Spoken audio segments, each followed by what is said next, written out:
இப்போ பலாப்பழம் சிப்ஸ் பண்ண போகிறோம். வாங்க எப்படி பண்ணுறதுன்னு பார்க்கலாம். பலாப்பழம் எடுத்துக்கோங்க. ரொம்ப காயாகவும் இருக்கக்கூடாது, ரொம்ப பழமாகவும் இருக்கக்கூடாது. இந்த பதத்தில் இருக்கணும். இப்போ நம்மளுக்கு தேவையான சைஸில் நம்ம கட் பண்ணிக்கலாம். நீட்டாகவும் கட் பண்ணிக்கலாம், சின்ன சின்னதாக கட் பண்ணிக்கலாம். கொட்டையெல்லாம் எடுத்துருங்க.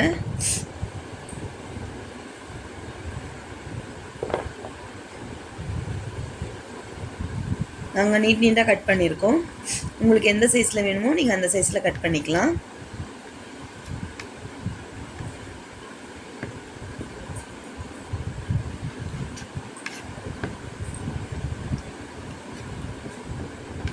பார்க்க தான் நிறைய இருக்க மாரி தெரியும். நம்ம பொரிச்சு எடுத்தோன்னே எல்லாம் கம்மியான மாரி தான் இருக்கும். நீங்கள் செஞ்சு பார்த்தீங்கன்னா டேஸ்ட்டு செம்மையாக இருக்கும்.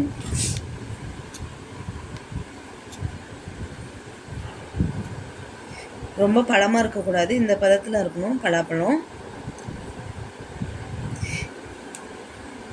பாத்திரத்தில் தேங்காய் எண்ணெயிலையும் நம்ம பொரிக்கலாம். நம்ம வீட்டில் நார்மலாக நம்ம யூஸ் பண்ணுற எண்ணெயிலையும் நம்ம பொரித்து எடுத்துக்கலாம்.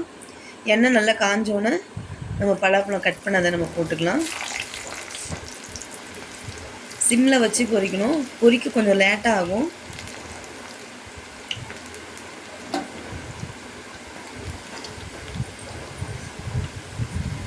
ஆனால் வேகிறதுக்கு ரொம்ப லேட்டாக ஆகும். ஆனால் நம்ம செஞ்சு முடிச்சிட்டோன்னா 10 நிமிஷத்தில் காலி ஆகிடும். அந்தளவுக்கு டேஸ்ட்டாக இருக்கும். நல்லா மொறு மொறுன்னு இருக்கும். நல்லா ப்ரௌனாக வந்தோடனே நம்ம எடுத்துட வேண்டியது தான்.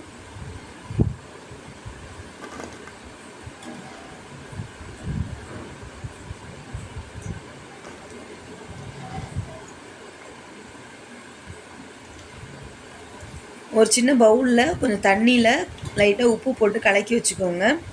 நம்ம பொரிச்சு எடுத்த பிறகு நம்ம அந்த உப்பு தண்ணியை நம்ம கொஞ்சம் லைட்டாக தெளித்து விட்டோம்னா கொஞ்சம் டேஸ்ட் நல்லாயிருக்கும்.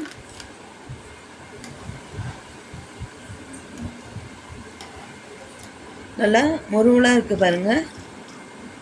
டேஸ்ட்டும் நல்லா இருந்தது.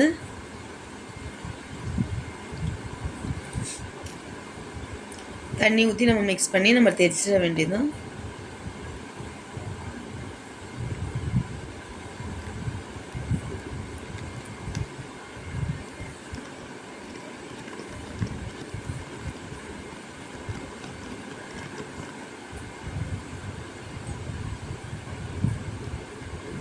நல்லா ஷேக் பண்ணிக்கோங்க. உங்களுக்கு இந்த வீடியோ பிடிச்சிருந்தா லைக் பண்ணுங்கள், ஷேர் பண்ணுங்கள், சப்ஸ்கிரைப் பண்ணுங்கள். நீங்களும் ட்ரை பண்ணி பாருங்கள், நல்லாயிருக்கும்.